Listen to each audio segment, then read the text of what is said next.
let's get started, everybody. Hello, welcome to ASTROPILLED number 15, I think we're on, 16 or so. We've got Tanya, aka Wander Ruminating, with us today. Yeah, 8th house stuff makes a lot of sense, too. Probably also a connection to the 4th house of, like, the literal home, too. We'll probably see some stuff. And we're going to dive into Tanya's haunted house story, essentially, and we'll also probably do a little bit of, like touching on the natal chart and talking about that as we go, since I imagine it'll be pretty related. But yeah, I guess we'll do intros real quick. So this is the special Halloween episode of AstroPilled. So I'll try and give a spooky intro. I have been a software manager chained to a desk for the last 10 years, where I've been forced to plan grand arcane designs of software. But now I do astrology, and that is my light in the dark. I'm being melodramatic, but that's me. I love it. Yeah. Maybe who are you in a spooky fashion? Well, I am a divination expert by day and by night. By day, my job is to predict the future decisions of judges in a legal context. But by night, my muses are the stars, and occasionally my tarot cards as well. But being someone who is charged with navigating very complex systems that have mysterious and sometimes spooky patterned impacts on our lives is my forte in both of these realms that I travel between. So I'm happy to be one of your guides on this episode today. Yeah, absolutely. And Tanya, maybe you'd like to tell us a little bit about yourself and kind of give us a little preview of what we're going to be talking about. It doesn't have to be spooky, but it can be if you'd like it to be. Sure. So my day job includes investigating crimes and managing people who do that as well. And on weekends... Sorry, what were you investigating? You cut out just for a second at the critical word. White-collar crimes. Okay, gotcha. Cool. And on weekends, I do tarot reading. I've been a tarot card reader for about 10 plus years, and now I'm learning astrology. So very, very excited to be on this particular show, because I've been following this, and it's very interesting. Yeah, awesome. Cool.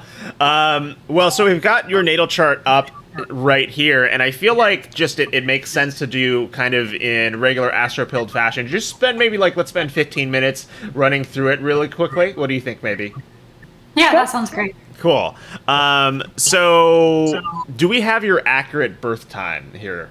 That's Tanya? The one that I've provided is the accurate one. Perfect. Okay, so all this looks familiar to you then. Great. So let's see. We usually like to start by looking at the big three. You've got a Capricorn ascendant, which is good overall for, lots of hard work, a very strong sense of responsibility, duty, discipline, but it also very closely trines your sun in 27 degrees of Virgo, which suggests that there's a nice sort of relationship between your natural way of moving through the world, almost your unconscious sort of problem-solving nature, and this very service-oriented, diligent sort of Virgo energy that's going on. But at the same time, you have this Scorpio moon, which adds a lot of like emotive oomph to all of it, a ton of impact, and strong emotional drive. But then it's also very close to your Jupiter midheaven in Scorpio, and wow, you have that so close to your midheaven. That's really wild. And I wonder if this is because you have a very close trine between your node and your Jupiter, which is right on top of your midheaven, which are both in water signs, but especially Scorpio. And I feel like Scorpio is a pretty nice and spooky sign. It's definitely one of the occult signs. So I'm kind of wondering if we might see some stuff related to that transit, or maybe your Pluto stuff you've got going on. I don't know. I'm excited. Maybe what's jumping out to you about Tanya's chart? Well, I do see that Sun up in Virgo, co-present with Venus. So that seems like a really strong placement as well for those two energies. Having them like high in the sky too makes me think that it's a part of yourself that probably you show off a lot. People probably notice that you have this quality of being able to give and being able to attend to detail, maybe being the kind of person who's good at making lots of travel plans and having all of those kinds of things like figured out. That seems to me like a very Virgo talent as well.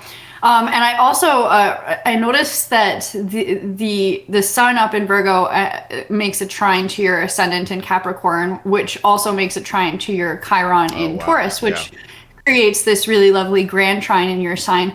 And it having this grand Earth sign trine seems like a little surprising to me for somebody who would be having like interactions with the other realm. It'll be really interesting to see how that interacts with your story, because I would think that someone with a grand Earth sign trine might be somebody who is able to be really practical and stick to the material with things. And so to see where the spookiness creeps in will be really interesting there. Right. Yeah, absolutely. Well, cool. I think we may as well just dive right into it. That's what we're all here for, right? So let's see. I will pull up a animated chart to kind of wheel through the different time periods as you talk about the story, Tanya. But why don't you go ahead and kind of give us the story? Tell it to us.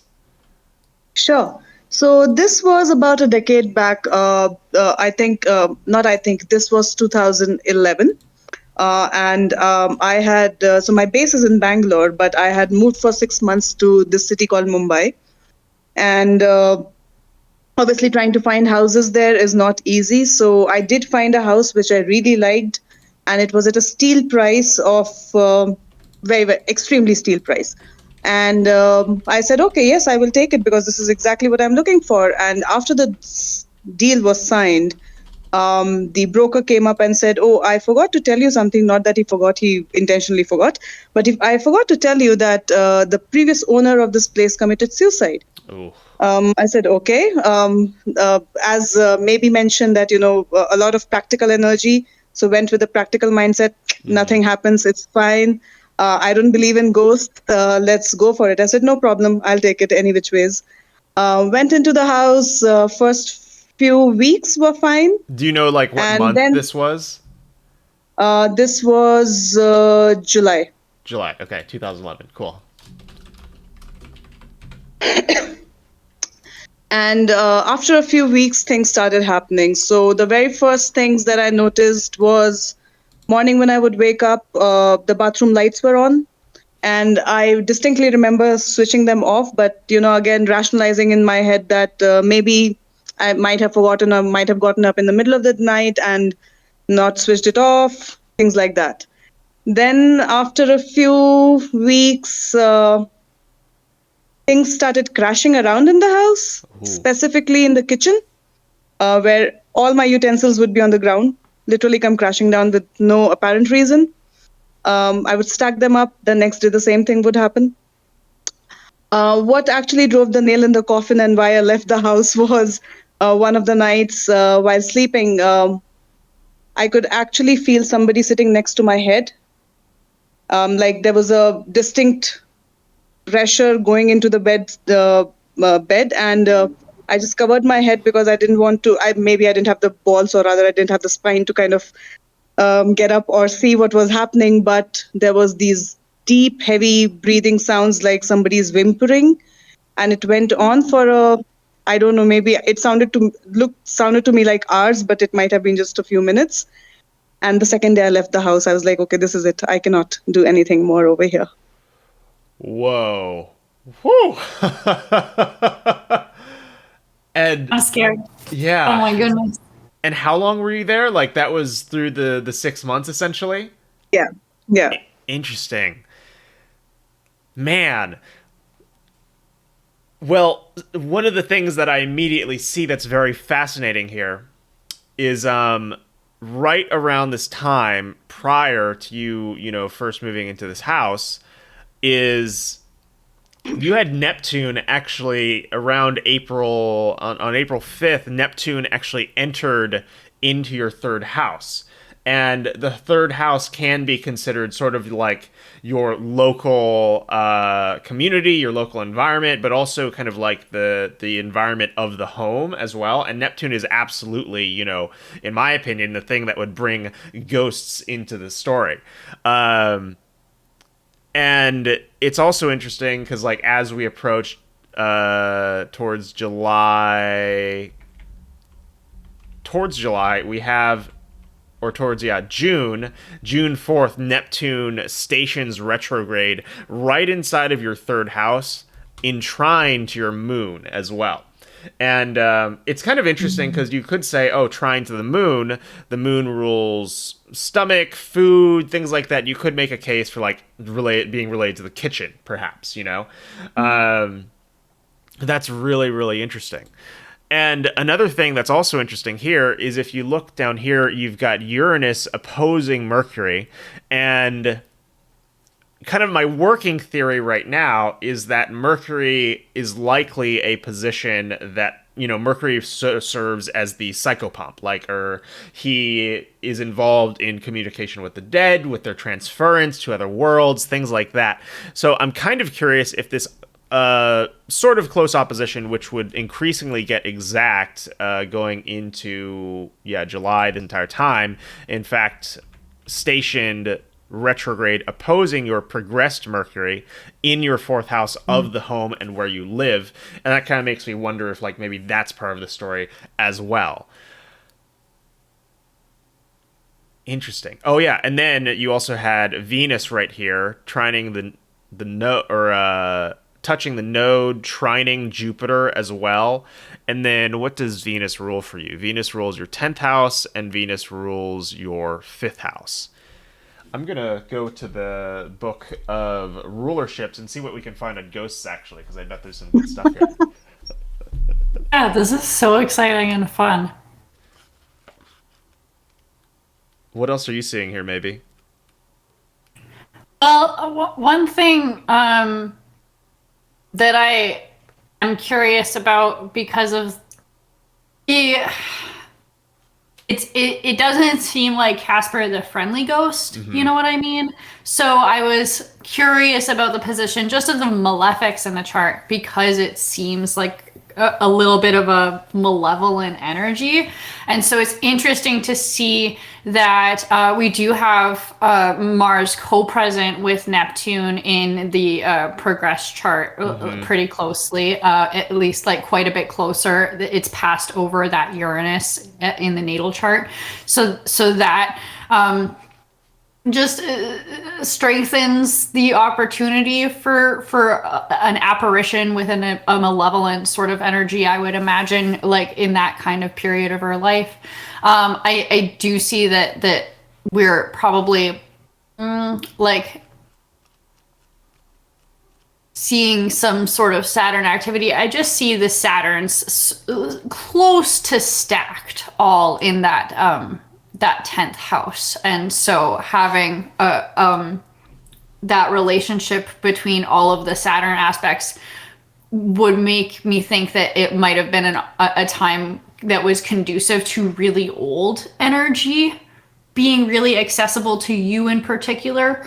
So I wouldn't be surprised if whatever sort of energies that you were contacting in the house were perhaps something older than the previous owner who had committed suicide. I wonder if maybe it's even possible that the energies that you were in contact with were the same kind of negative energies that might have been weighing down the previous owner, such that they would take their lives, but you might have been able to contact those energies in a clearer way. I would think that with that kind of train of Saturn energy, it's possible that you got a much more literal experience of whatever those energies were than the previous owner might have gotten, because it's unlikely they would have had quite as much contact with the edge of things, it's unlikely that they would have had quite as strong an alignment of Saturnian energy there.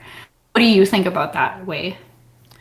Yeah, it's interesting because also during this time you had your progressed sun just pass your progressed Saturn as well, which, kind of suggests this combination of themes, but also Saturn ruling structures and homes as well. I think that's part of it. One piece that's especially interesting, actually, that I just got from Rex Bill's book is that spirits are actually associated not just with Neptune, but also with Jupiter, which does make sense. Jupiter kind of ruling, I guess, spiritual, religious-oriented experiences, but especially in your chart, I would say, both because you have Jupiter ruling your third house, and then Neptune just came in, and now you have, around this time, Jupiter is actually, you're coming up on a Jupiter opposition right around, it becomes exact around mid-August or early August. And so I'm kind of looking at that and I'm like, okay, you've got sort of like a spirit story here. Oh, and you have Neptune like right on your progressed ascendant as well. So that would also bring more sort of spiritual topics into the story for you, I would imagine. And yeah, that's a great point too, maybe with Mars close to Neptune, because Mars is ruling the fourth house of the home. So literally your progressed significator of the home is getting closer and closer and closer to these sorts of like spooky experiences. And then there was one more thing I was seeing that was really interesting to me. Oh, and then also Jupiter is the ruler of your 12th house, which is very much a house of, in my opinion, like those who have passed on.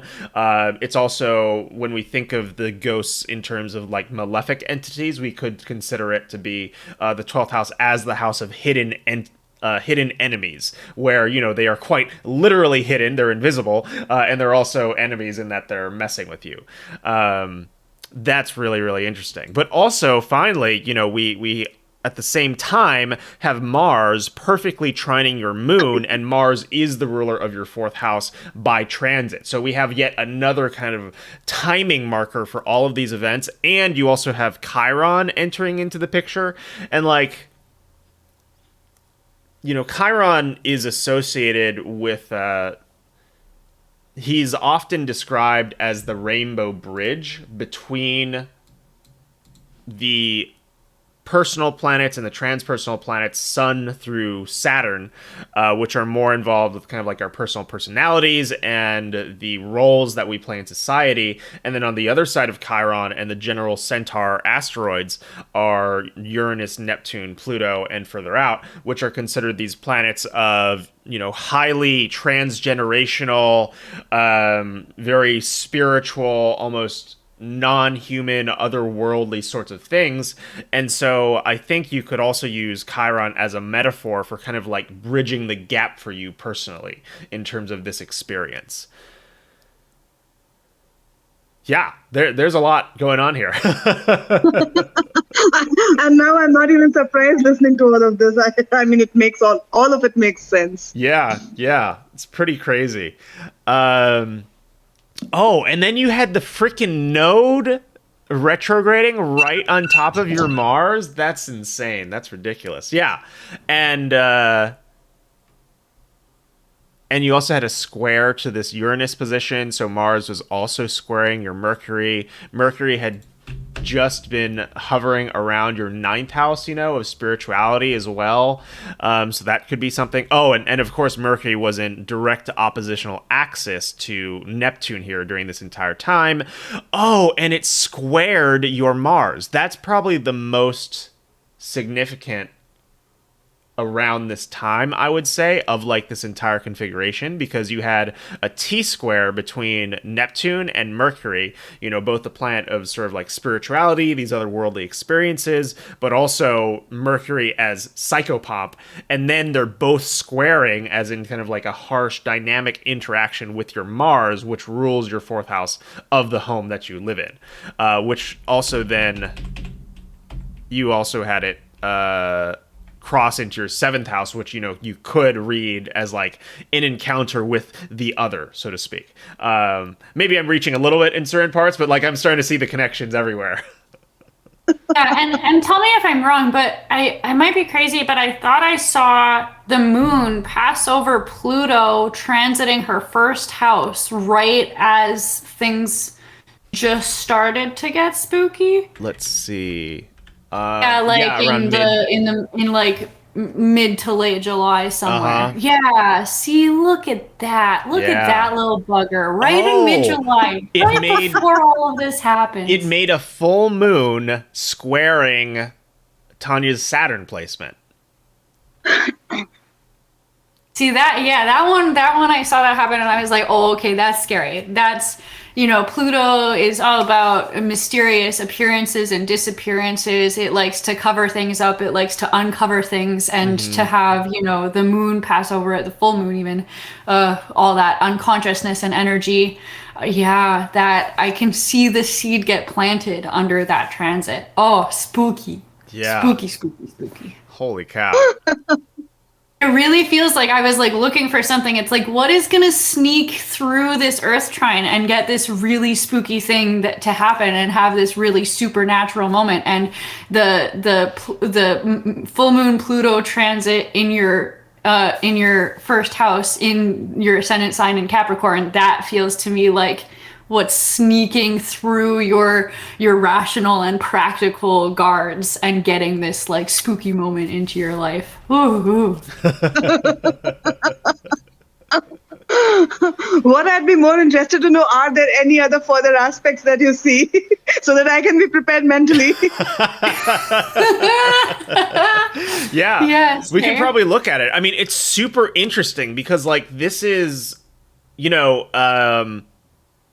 this is a little bit of a ramble, but one of the things I'm very big on as an astrologer is like finding examples, like examples, because a lot of the time we will talk about things, but where we have a very small sample size of experiences where we're like, well, this one time I saw this thing that related to this experience, but like this is such a specific sort of experience with such specific indicators and placements, and it's almost like we're seeing the entire picture get set, you know, like, okay, first of all, we have a full moon that involves the natural ruler sort of homes, but it also rules your ascendant, so that involves something personally involving you. It also rules your second house, which we could say has to do with possessions because the home also falls under that, but also it was around the time you were literally purchasing a home, you know, or leasing or whatever arrangement you had. And then, around the same time, Neptune peeks into the third house, says hello to your moon, as in sort of like priming this story of contact to your personal body, to your physical self. And at the same time, you also had like the sun. Right, we already covered that, the full moon. But it's interesting because you also had Venus following up, squaring all of these things too in the seventh house, which is like a relational planet, which, you know, maybe why not a relational experience with a ghost, right? Because it's also trining by sign this Mercury placement here. And then at the same time, we have Uranus coming into play here for like unexpected, sudden experiences, stuff like that. Oh, and of course, you know, also Mercury trining your moon, which rules your seventh house, which again doubles up this sort of like relational theme, but along the lines of you know, spooky, mysterious events and things. And then we go forward, and then we just have more happen. And finally, do you remember like perhaps closer like to specific dates we could get to towards specific spooky experiences? Because we've got a couple different hits throughout this period of time, and I'm wondered which are related to which. So one I definitely remember is just a few days before my birthday, which was Mhm. September 20th. It was one of those utensils crashing episodes. Oh, wow. Okay.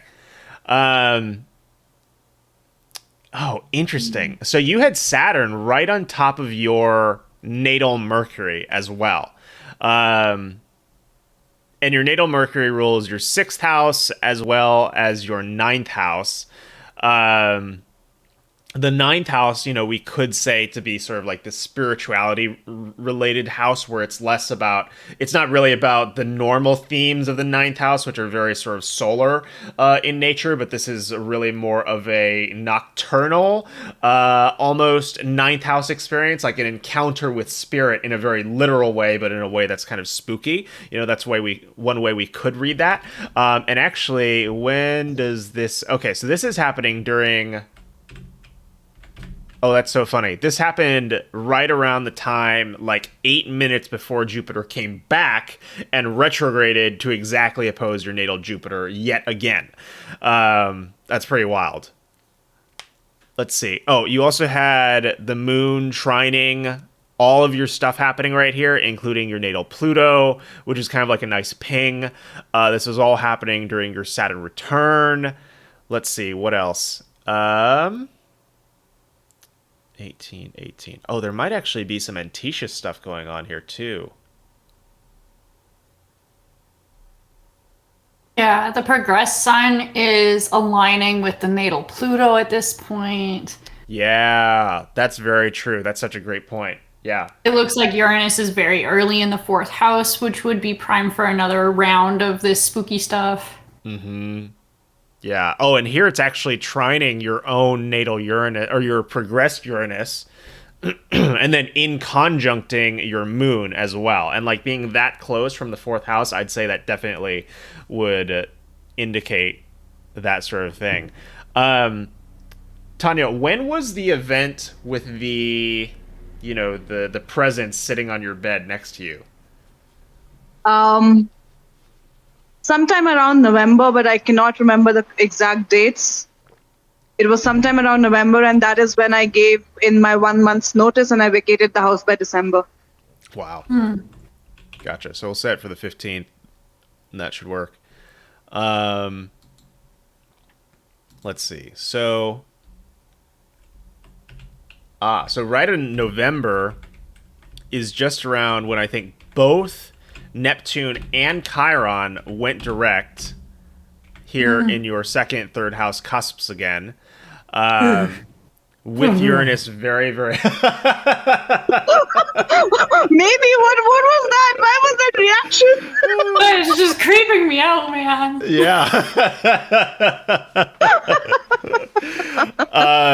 Oh, and check this out. During this time, Mars was squaring your natal Mars as well, which again rules your fourth house. And this was actually the closing square of Mars, which will generally indicate like the wrapping up of all the themes, both of the planet, but also that the house rules. So ruling the fourth house, this suggests like, this entire cycle may have begun, and then at the end of it, you're like, hell no, done with this, right at this point. And this is kind of when the story wraps up in terms of, your housing situation, which is very fascinating.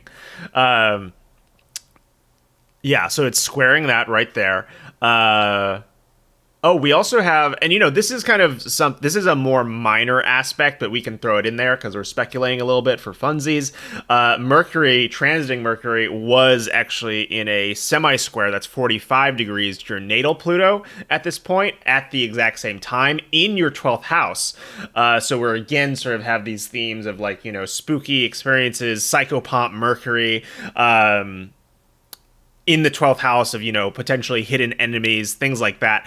And also what's interesting is that Chiron is right on top of your ascendant at this time as well, further kind of bearing out, potentially this rainbow bridge sort of aspect of Chiron that could be at play here.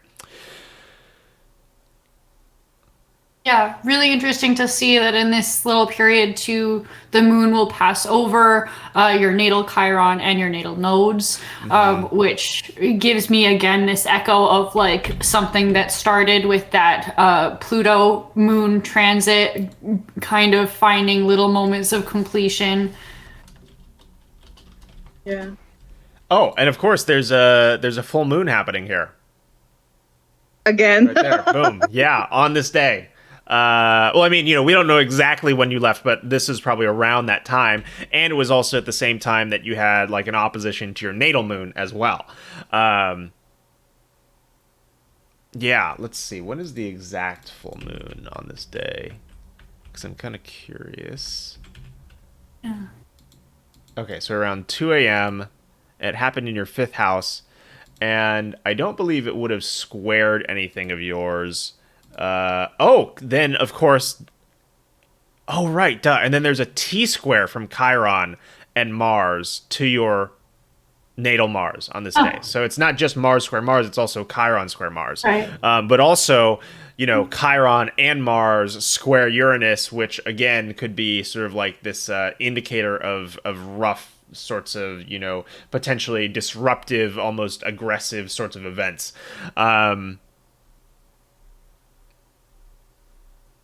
Yeah, and then it comes back to because Mars is also trining you. I mean, Uranus is also trining your Mars and your natal Uranus all at the same time.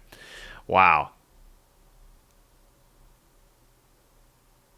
Yeah, so interesting. The sun is passing over Jupiter too, which is so interesting. I wouldn't have thought of Jupiter as a planet that was connected to all of this, but yeah, when you look it up and that's the signification, you do see it like playing its own role for sure in the story. And it kind of makes me wonder too if Jupiter is if because Jupiter is in Scorpio, it makes Jupiter events tend to be more occult or esoteric in nature for Tanya specifically, because when the planet comes back, it takes on the aspects, or it takes on a flare of the natal potential as well. So yeah, that would make sense.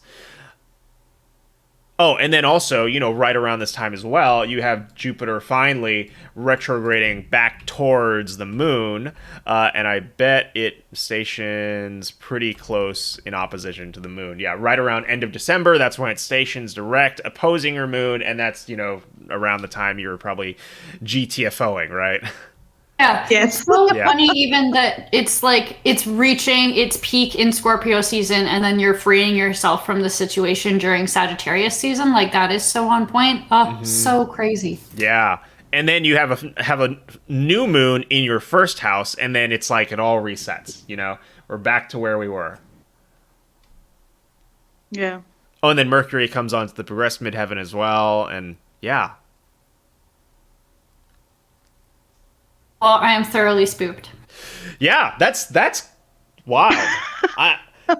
I'll be honest, I didn't really know how this was going to go. I had no idea what we would find, or I was like, maybe it'll just be one thing, but astrology.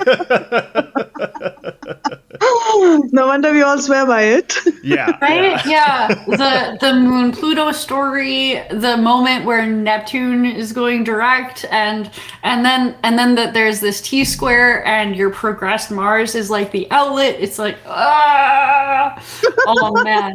Oh man. That's a lot. That is so cool. Well, let's see if we can look into the future now. Unless do y'all have anything else you want to look at here or bring up potentially, maybe, or Tanya? No. Oh yeah, I am just in spooky awe. Awesome. Cool. Yeah, let's go. Let's look at the future and just kind of run forward and see if there's anything that kind of marks similar themes that might come up. Yeah, that'll be fun. So when is it? It is Halloween of this year, 2020. Okay. So we now know a couple things. We know that Mercury and Chiron acting together can bring spirit activity and ghosts, especially if it is related to the ruler of the 4th house. It's such a sort of specific rule. And also, if you have the 12th house involved in a couple full moons, you need a lot going on. Maybe some Pluto stuff too. So what is most interesting to me here for you, Tanya, have you had any ghostly experiences recently besides that sort of major haunted house experience? No, I mean, I would say that since childhood, I've been a little bit more open to the other realm, but I haven't really acknowledged it up until that time. Gotcha. Okay, interesting. Oh, sweet. Awesome. Looks like we just got Monster Boy in here, so I just gave him the role. And sweet. So we'll have some more stuff for the last half hour of the show as well. Perfect. Let me tag him real quick on into AstroPilled. Cool. And then my fair viewers will get. I actually forgot to mention during around that time, those 6 months that I was in that house, I could absolutely not connect to my cards, and I could not do any tarot readings. And I am one of the really good tarot readers in India, and I just could not do any readings at that time because I could not connect to my cards. Interesting. Wow. What did it feel like? Like, what sort of disconnection did it feel like for you? It was almost like the cards were not talking to me. Yeah. And I tried doing all of it, like sleeping with my cards, meditating on it. Nothing worked at all. Wow. That's... that is so scary. Yeah. Like, not only are you with ghosts, but also your access is being cut off, and it seems like it. Yeah. Yeah, that definitely seems like almost malevolent, actively malevolent action, you know? Yeah. Cool. Hey, Monster Boy. Hello. How's it going? It's going. I am awake. Good. Good job. We are looking at Tanya's like haunted house experience, and we're gonna go forward into the future and see if we see anything else like that. But after that, we'll pop up your the date of your event and try and see if what we can see astrologically. Sweet. Cool. So Tanya, let's see. For me and for you, what I'm kind of looking at here is connections to your second and third house axis, because that was important prior, but also your fourth house axis. And then aspects to Mars, stuff with Chiron, stuff with Jupiter, all kind of around the same time, locked in by a full moon. So I feel like the most obvious next point would be whenever Neptune comes into your fourth house. Right. Because, you know, that rules the home, but you'll also have Chiron here in opposition to your Pluto. You'll have Jupiter squaring your Sun, opposing your Neptune. Mars will be there and trining your midheaven, progressed midheaven, sextiling all this stuff. So, like, this could be potentially some area for some spooky stuff, because we see some Saturn stories as well, with Saturn right with Neptune. We don't see quite the same sort of, although now we have, with the Chiron Pluto there too, and the Jupiter and the Neptune stuff happening. You know, you could have some stuff that gets really spooky around 2025 potentially. It's kind of hard to say going so quickly and also not having seen enough ghost stories, but that's kind of what I'm thinking. What do you think, maybe? Yeah, I mean, I would also be really interested in other Pluto transits, because that one stood out to me as like what started the flame of supernatural activity for me. So yeah, I wonder if something like when Pluto changes houses in your chart. Yeah, well, that will happen 2024. Yeah. Yeah, so along those same kind of lines, I would think that maybe that would be another point at which you might want to look out for more spooky things, because it was pretty early in the first house that Pluto started this ghost story for you, and so it might be quite early in its travels through your second house that whatever its story for your routines and the life that you live close to home might end up with some spooky appearances, disappearances, mysteries, that kind of thing. Right. Okay. Exciting times to look forward to. Yeah.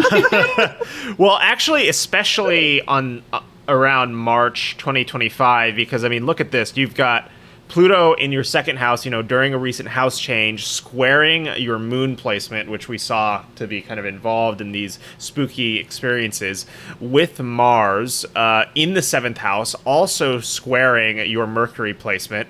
And then you have the node, Mercury, and Neptune all opposing your sun right here during a new moon. And her own Mars has just progressed into the first house, which again feels like sneaking some spookiness into your grand Earth trine, because that grand Earth trine seems so lovely and protective to me that anytime I'm thinking of like bad stuff happening to you, I'm like, okay, but how did it get past your Earth trine though? Yeah.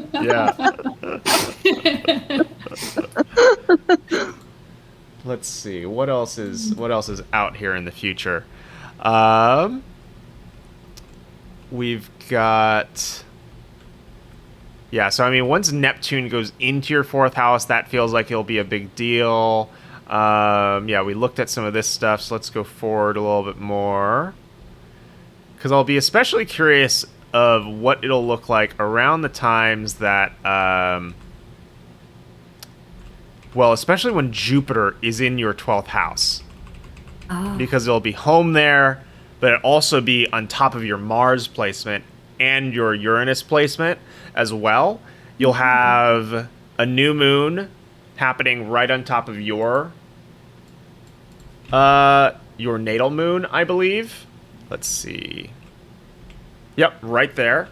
You'll have Uranus opposing your Neptune, and then you'll have Neptune approaching, a opposition with Mercury. Oh, and also this full moon, or this new moon, will square your progressed moon in your 8th house, which is definitely like an occult house as well. So there could definitely be some spooky experiences associated with that. Oh, and then of course you'll have Mercury squaring your Pluto squaring your Jupiter placement. So yeah, that is quite super spooky as well, in my opinion. So it looks like 2025, 2026-ish, and 2030 may be like key spooky hotspots for you personally. Yeah, that is so cool. I love that Jupiter activity. I wouldn't have thought going into this episode to look out for that, but that's so cool. I know, right? Man. Astrology. Oh. Well, thank you. This was really, really interesting, because as you were looking at my charts and saying things, everything was making sense in my head. So yeah, absolutely. That's great. I'm so glad to hear that. Let me see. Okay, cool. Well, you're welcome to hang out, but it sounds like we should transition. Seems like we mined a lot of Astro stuff out of this, so awesome. Monster Boy, is it okay if I call you that? Is there anything else you'd prefer? Yeah, that works. You can call me that. You can call me Z. Okay, cool, perfect. Monster Boy /Z. So I'll pull up your natal chart, and do you happen to have the time and date of that event offhand? I know you tweeted it, and I can just go look it up, but just if you happen to have it. Not offhand. Okay, no worries. I'll go find it. Use your spooky ASTROPILLED. Think it was July 6th, 2018. Let's see. At 11:30 p.m. Yeah, EST. Nice. That's exactly what it was. Cool. Sweet. Okay, and then we'll do the same exact deal. Cool. So, Z, for our audience, would you like to just give a little short spiel about kind of who you are, and then tell us about this experience? What happened? Yeah, so I am I work as a graphic designer, more interested in comics, we'll see where that goes, and generally into witchy, spooky stuff. Just getting into astrology lately. It is very complex. Mm-hmm. So as for what happened, I had moved into a new apartment after starting a new job, and there were kind of like some weird things happening from the moment that I moved in. Things would move. I mean, like, I didn't see them move, but it was like, you know, they would be one place, and then I would turn my back, and they would be another place. Things would fall off of surfaces that they had no business falling off of.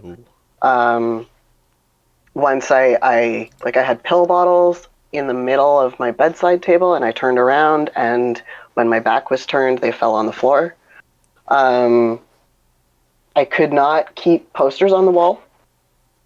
So, and like, stuff in my kitchen would always, like, clank around. Even if I had my, you know, dishes sitting there for a couple hours, there would be loud clanks. And then that was kind of fine. I was like, well, it's a little weird, but it's whatever. And then one night I was playing with the chinchillas. I have chinchillas. And it was the end of the night, so I was putting them back in their cage. I closed the cage. I turned around and, you know, when you get snuck up on by somebody, you're not expecting somebody to be there, and you see them, but all your brain registers at first is that there's a person there. Like, it's just the shape of a person. It's not like, oh, that's my roommate. It's like, there's a person there. Yeah. And then in that split second, you then, like, your brain sorts out, oh, right, that's so-and-so, and this is totally normal. So it was like that. I had that, there's a person there. And in that split second, I realized there was nobody there. So I full-on saw a person who wasn't there. And, like, full-on as in, like, I was on the phone with my partner. I shrieked because I thought that somebody had somehow gotten into my apartment without me noticing, which was like 10 feet. The door was 10 feet away from me at most. And yeah, so that was the first time I saw the ghost in my apartment with my eyeballs. Wow. So creepy. Yeah. Yeah, it was wild. So, around roughly, would you say, when you first moved into this apartment and started noticing these, or when did you first start noticing these, you know, events like poltergeist activity, stuff like that? So I'd moved in the previous month. So it was pretty close to, like, right when I moved in. Gotcha. Okay, so yeah, because I'm curious to see kind of like where it all starts, and I think I sort of found it already, which is you had Neptune stationed direct in your first house, which is very interesting because you're a Pisces rising. And on top of this, you know, I'm actually noticing a lot of the same themes pop up, which is crazy. Are you seeing that maybe? That's freaking crazy. Yeah. Like, for instance, you've got Chiron here in your second house on top of your Mars placement. And Mars, what does Mars rules? Mars rules your ninth house of, you know, potentially these sorts of, like, spiritual experiences. We touched on Chiron a little bit as sort of the bridge between the, you know, personal human and then the otherworldly, sort of, like, very spiritual inhuman. And so we saw a lot of that with Tanya's chart, and we're kind of seeing that here. But what's especially interesting to me is that you also just had your progressed moon move into your progressed 8th house, and that's kind of a big deal because the moon takes a while to move through progressed houses. Yeah, it takes, like, I don't know, how long was that? 16 to 15. Yeah, it basically takes like 30 days to move a single degree. So that's a very slow sort of motion. And then the 8th house has to do with the occult, with spirits, with things like that, often because it's considered other people's stuff, you know, like literally their sort of like astral bodies, I suppose, is one way you could think about that. Let's see. Jupiter, on the actual date that you called out, July, I believe, was it 16th? Jupiter was literally... What was it?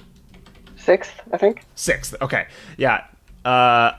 Yeah, and so that's very close to when Jupiter stations direct right on top of your progressed Sun and your progressed Pluto. So again, we have this Jupiter theme coming back, which is interesting, of like spiritual experiences, even though it doesn't necessarily rule your 12th house. But it does rule, your 10th as well as your first house.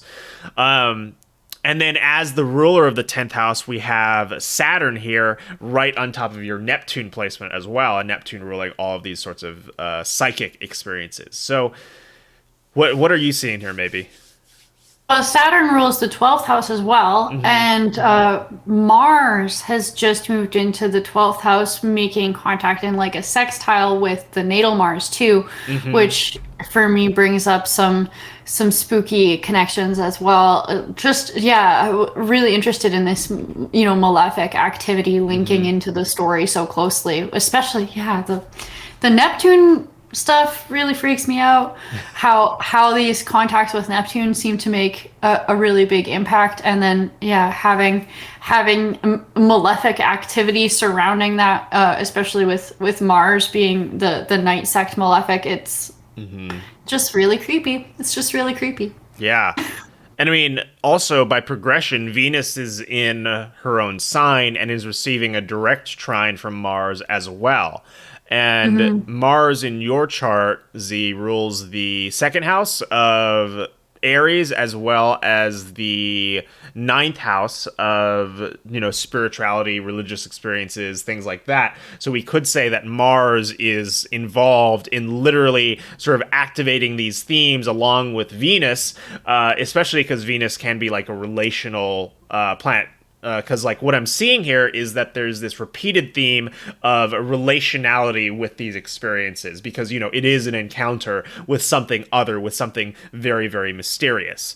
And actually, the way that I wound up dealing with it was just saying hi and being like, hi, I'm renting this place, and that's what I'm doing here. So I'm not meaning to invade your territory or anything, but let's live together productively, and we have, for the most part.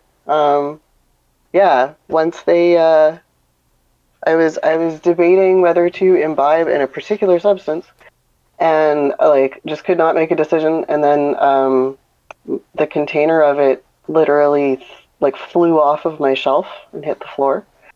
So they have opinions. They make known. Very fun. That's awesome.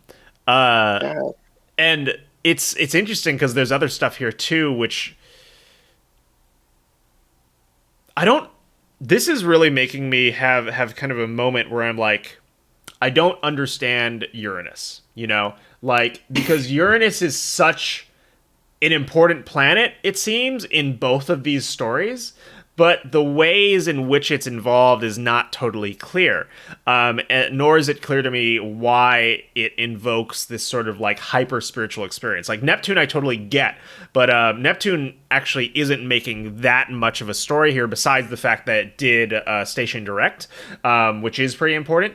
But also you said that you don't have a totally clear birth time, right, Z? Yeah, it could be a couple minutes either way. Gotcha. Okay.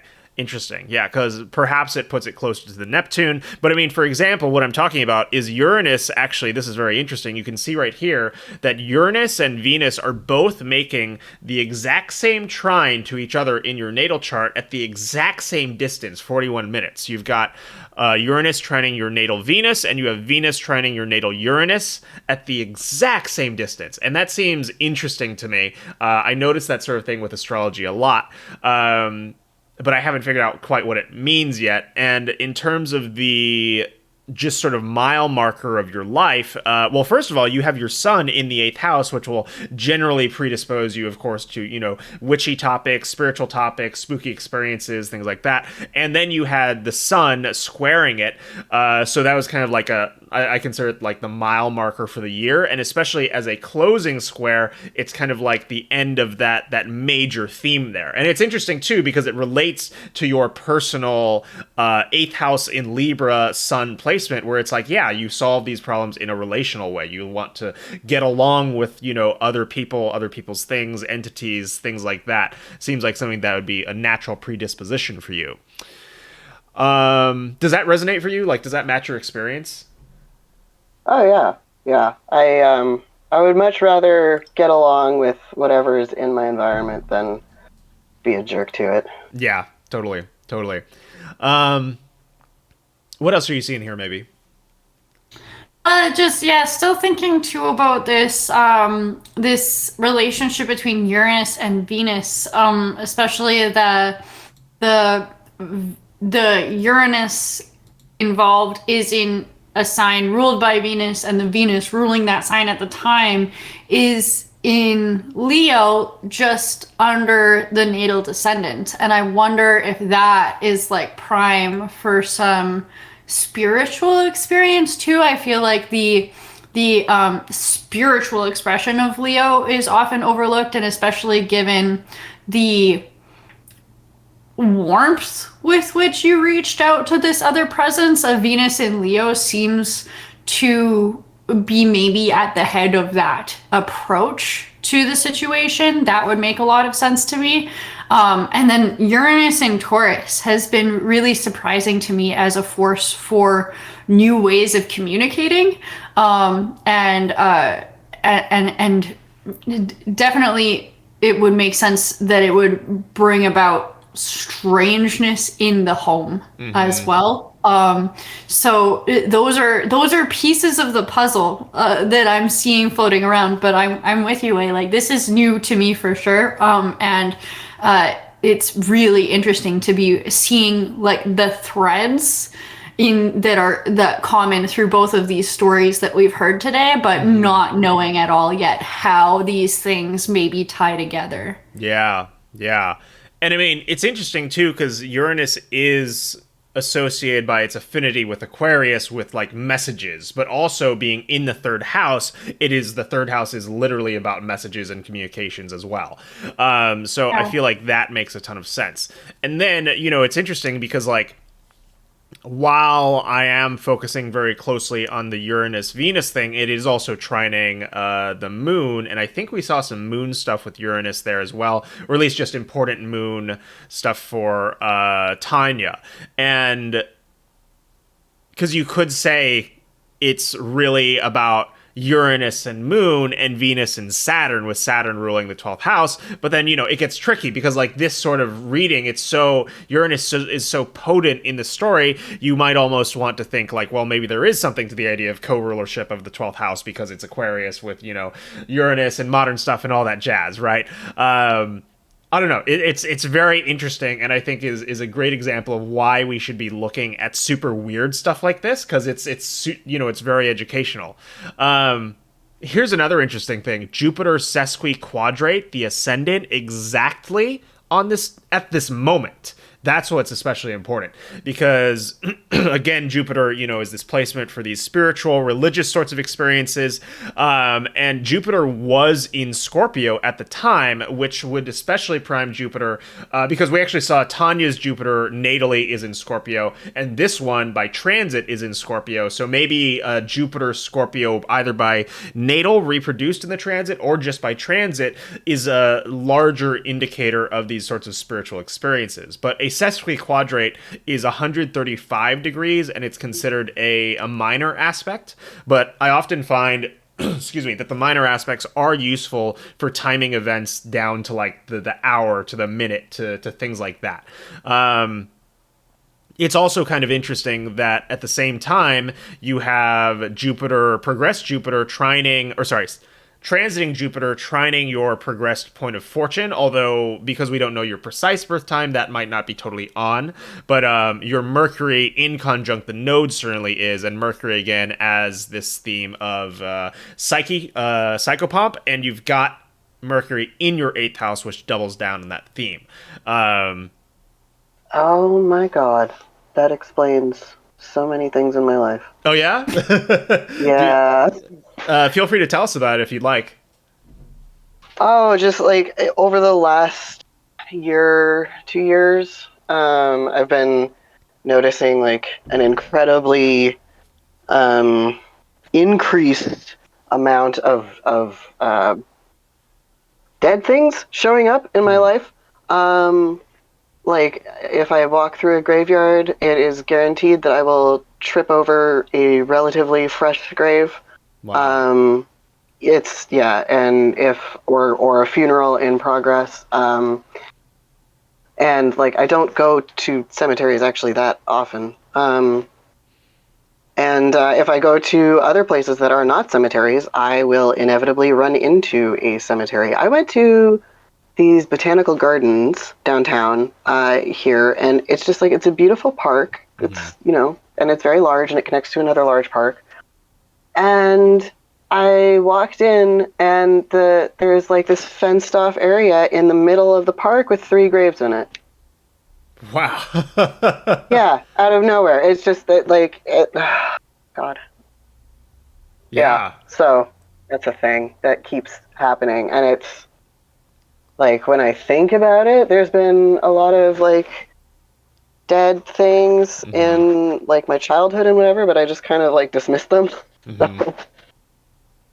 Yeah, absolutely. Absolutely. Oh, and it's also interesting around this time by progression, it almost suggests that this theme kicked in or began to kick in around this time because, like, May 13th, 2018, we had Venus exactly square your progressed Neptune, progressed Venus exactly squaring your progressed Neptune as well, right around the same time that Saturn was approaching it by retrograde, and so you had kind of like this significant clustering right around here prior to your experience at this apartment. This is also just after Uranus had gone into your 3rd house. This was also just after the Sun had gone into your 4th house of like new places to live. Just after Venus had conjuncted your Chiron. Yeah, this is the setup chart. I think this is where it started from kind of like what I'm seeing. And probably with the moon going into your 8th house. Yeah. Is May 24th an interesting date for you that you can remember? I know it was a while ago. 2018? Yeah.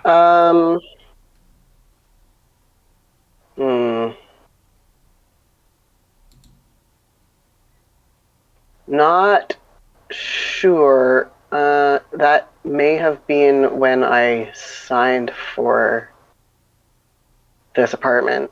Interesting.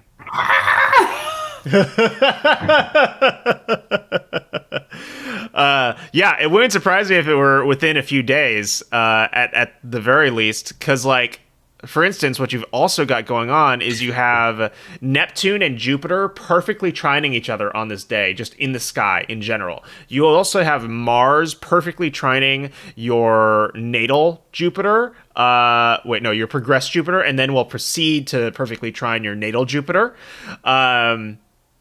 And your Mars is, in your 9th house and also in your 2nd house. So, like, 2nd house could be purchases, things like that. Trining the Sun in the 4th house on top of the ascendant down there. Man, yeah. I just got paralysis from looking at all that stuff. There's so much. So why is Chiron... Oh, thank you, maybe. Yeah, you got it. You're on it. Cool. Let's see. Z, does any of this stuff that we're talking about make you reflect on the experience more or give you a lens into it or just bring anything else to mind? Yeah, no, totally. It kind of... It's really... what's the word that I'm looking for? I will just go with spooky. It is really spooky how, I don't know, the sky stuff is like, there are exact things happening, at the moment that this occurs. It's really, really wild. And yeah, I don't know. I guess, what I'm wondering is they've been very quiet lately. And I'm kind of like, but why? Yeah, totally. Yeah, I don't know if it's just there's not much going on, or just I'm around too much, or I don't know. Yeah. Well, we But can totally take a look and see if there's any like hotspots in the near future where we feel like it would, potentially crop up again. Um, awesome. Yeah, and also one more thing I noticed is that actually both Saturn and Venus are involved in this opposition between Chiron and Neptune. So once again, doubling down on this relational theme, ruler of the 12th house, Venus, but it makes sense with Venus being in water signs during this time, which are, the most psychic or sort of like veil piercing signs, in a mundane sense. Okay, let's take a look at today. 2021, call it 12 p.m. Okay, so actually, sorry, I need to recall which were the important. Okay, so Venus, Jupiter, Saturn are important. Uranus is probably important. Chiron's definitely important. Mars kind of has a story here as the ruler of the ninth. Yeah, okay.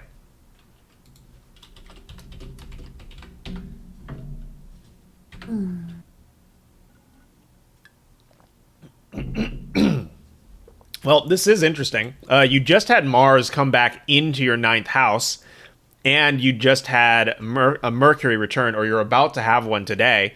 So both the Sun and Mercury and Mars will go through your ninth house here and ping all of these planets. So you might even get a little hello or something, especially as Mars will trine your Chiron placement with Mercury there at the same time. Oh man, that's T-square day. Interesting. My friends and I are going to a graveyard today because it's Halloween. Oh, yeah. So, right. There you go. Like, Mars literally just went into Scorpio, like, yesterday. So that's perfectly on time. You're living your chart, for sure. Let's see. Okay, yeah. And then on the 10th, you'll have like a progressed solar return, essentially. You'll have Saturn here, which will in conjunct your Chiron from the 12th house. So there might be some spooky stuff for you actually around the 9th or the 10th, but I think we'd need to see Venus and what Venus is doing. Yeah, Venus is very close to Neptune. Present with Moon which has just passed over Pluto, which was very much what started off spooky things for Tanya. Yeah. Oh yeah, and then immediately after that, it'll be a waxing square moon with the moon with Jupiter. Squaring that sun there. And then trining your 8th house Mercury as well. So honestly, November could be the month. It might just be right around the corner, before some stuff starts picking up again. Awesome. Yeah. Awesome and also somewhat alarming. I'll never get used to this. This being every time something happens with my roommate, my ghost roommate, I'm like, all over again. Yeah. Because it seems like it's like not quite frequent enough for you to get used to it, right? Like they're sporadic. Right. Exactly. Oh man, that's funny. Well, cool. Let's run through a couple more months and see if there's anything else that looks interesting here. So right around the time that in 2022, you'll have Saturn moving through your 12th house. You'll have Mars and Venus there, alongside, all this stuff that'll be coming into your first house of Pisces, which is related to spiritual topics in general. Although we did see that, like, it's not necessarily about the first house. It's really about the moon, I suppose, as sort of like the home experience in terms of where we most frequently experience it. But, who knows? This is only the second one we've ever really looked at. Let's see. I feel like it would be especially interesting as Pluto goes into your 12th house in February of 2024, you'll have both Mars and Venus move through your 12th house. You will have Jupiter trining your Neptune placement, as well as sextiling your Chiron, while Chiron will move into opposition with your natal Mercury and your Sun, but mostly your natal Mercury. You'll have a Mercury opposition, as well as a solar opposition around this time. You'll have Venus come onto your Mars position. So yeah, 2024 could be a time for like more spooky stuff to happen as well, potentially. Which is super interesting, because like this is not a lens I would normally ever use in any kind of client reading or something like that, right? Unless they came to me and they're like, look, I have ghosts in my house and I need an astrologer, which like I don't think anybody would ever do that. But yeah, that's super, super interesting. Because that's funny because go ahead. 2024 has been highlighted by a different astrologer that I spoke to as like an important year. So interesting. Do you know along like what themes specifically? I think he was talking about like creativity and career stuff. Interesting. Yeah, I could see that, because I mean you'll have stuff move through all of your houses, and especially in the second house they'll trine a lot of your 10th house stuff, which is the house of career. So, you know, when you have Mars there, that's really useful. When you have Mercury there, that's also very useful. Venus has a benefic, all that jazz. So, yeah, that does track. Totally. Yeah. So, I mean, you know, maybe it's both things. Maybe the ghost ends up helping you with some big, very needed career decisions or something. Hell yeah.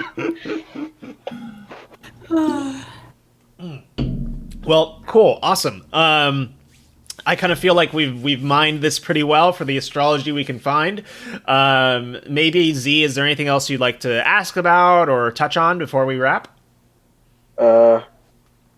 No, I can't really think of anything. Awesome, this is so great. Thank you so much. Yeah, absolutely. That's perfect, because no is great because it means we did a good job. We got through all of it. Well, awesome. Cool. Then we'll just wrap here. Thank you so much, everybody, for watching and hanging with us on, you know, Halloween morning. I know y'all probably have other things you could have been doing, and you chose to spend the time with us. Super appreciate that.